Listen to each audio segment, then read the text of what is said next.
de las cláusulas de renegociación. En el contrato de la regasificadora las llaman cláusulas de cambio de la ley. ¿Qué suponen esto? Suponen que, en efecto, sí, el legislador del futuro, de mañana, del próximo gobierno o de dentro de 2 gobiernos, no va a tener dificultades para legislar, pero con esta salvedad. Si alguna legislación, sea tributaria, sea ambiental, sea de la salud pública, sea del derecho de los trabajadores, perjudica la ecuación financiera de la empresa, y la empresa entiende que perjudica su ecuación financiera, la empresa tiene derecho a una compensación o a una indemnización, como dice el contrato de Montes de Plata, o a una renegociación, como dice la ley de la ley.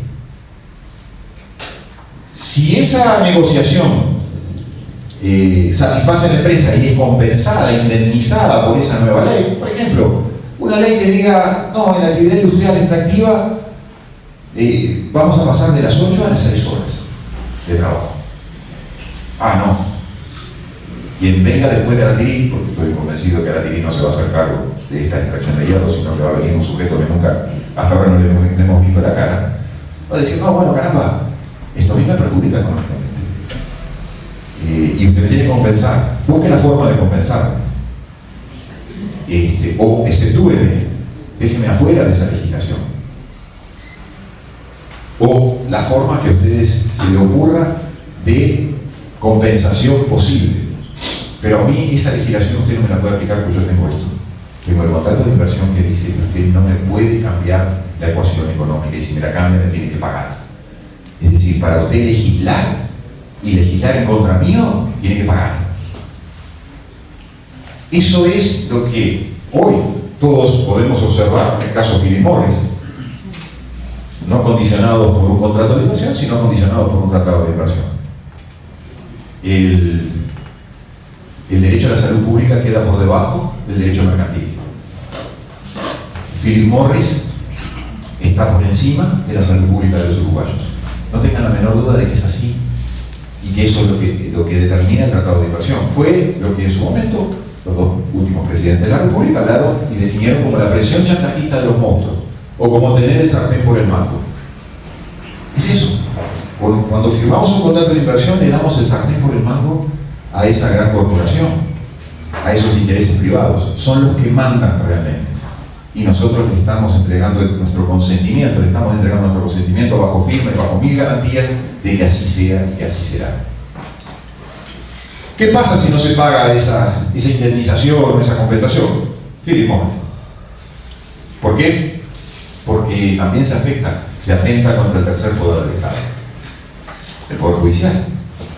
Las cláusulas de prórroga de la jurisdicción, previstas en los tratados de inversión, previstas en el contrato de inversión de Montes de Plata, que nos mandan entre otros posibles lugares al CIADE, previstas también en esta ley de minería de gran porte, que habla de que la solución de las controversias se va a definir en esa relación entre el Estado y la empresa, para que llamémosla por ahora, se va a definir por un mecanismo de arbitraje privado. No dice que mecanismo de arbitraje privado, pero como el contrato de inversión supone otra cosa muy grave también, que está íncita en la ley. El contrato de inversión supone un cheque en blanco. Cuando nosotros aceptamos el contrato de inversión en esta ley Aratirí, constituimos un cheque en blanco. Ese cheque en blanco se va a llenar. Lo está llenando hoy el estudio Posada y de Centro. Y pierdan cuidado que los mecanismos de arbitraje no van a ser de nacionales, sino que los mecanismos de arbitraje van a ser mecanismos de arbitraje privados, sometidos al poder de las propias corporaciones, como este CIADI, que depende del Banco Mundial. Es decir, le entregamos el juez. Pero con la entrega del juez para resolver los litigios, no solo le entregamos el juez. Hay un principio de derecho que se llama el principio Asser, por quien lo enunció en su momento, Derecho Internacional Privado, que supone que el definir el juez significa definir el derecho. Es decir, el juez ese va a aplicar su derecho, ese juez, mal llamado juez, ese árbitro privado, ese conjunto de árbitros privados, van a aplicar ese derecho nacional mercantil de fuente ajena a nuestra nación. No va a aplicar aplicar la Constitución de la República, ni va a aplicar la legislación del Uruguay, va a aplicar una serie de axiomas y de principios y de jurisprudencia mercantil. Y eso es lo que está pasando y va a pasar con la sentencia final en el tema de Philip Morris. De nada va a valer la voluntad de la Constitución, ni de la Suprema Corte, ni del legislador. Por eso, hay un antes y un después de la firma del contrato de inversión. Y lamentablemente tengo una visión quizás muy escéptica, muy pesimista, pero si no se la transmito, no me siento fiel a ustedes ni a mí mismo. Es la expresión que ustedes deben haber sentido muy repetida en estos últimos días. El contrato, la ley, esta forma de minería está blindada. Estas cosas están blindadas, están bajo un blindaje. Bueno, es una expresión muy común. Esta cláusula de congelamiento del derecho que yo les mencionaba se la llama también cláusula de estabilidad jurídica o de blindaje. Si buscan en el diccionario de la Real Academia la acepción, la segunda acepción de la palabra blindaje está referida a los contratos. Son aquellos los contratos que se dicen que tienen blindaje, los que están blindados son aquellos contratos cuyo incumplimiento supone una enormísima indemnización, por lo tanto no se pueden incumplir. Y es eso lo que ocurre con esto. Es la presión chantajista de los monstruos, es el sartén por el mango. La firma de este contrato hace que el contrato que el negocio sea indestructible. Y si lo sometemos a las pruebas que ustedes quieran, va a triunfar el contrato.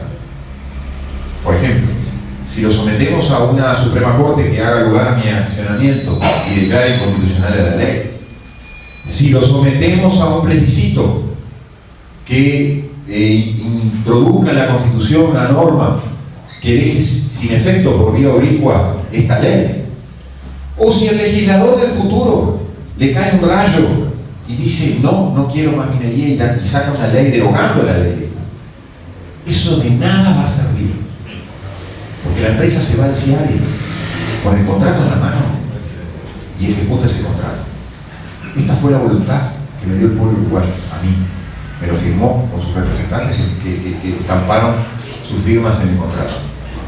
Y no importa en absoluto lo que diga la Suprema Corte de Justicia, no importa en absoluto lo que diga el legislador y no importa en absoluto lo que diga el pueblo uruguayo.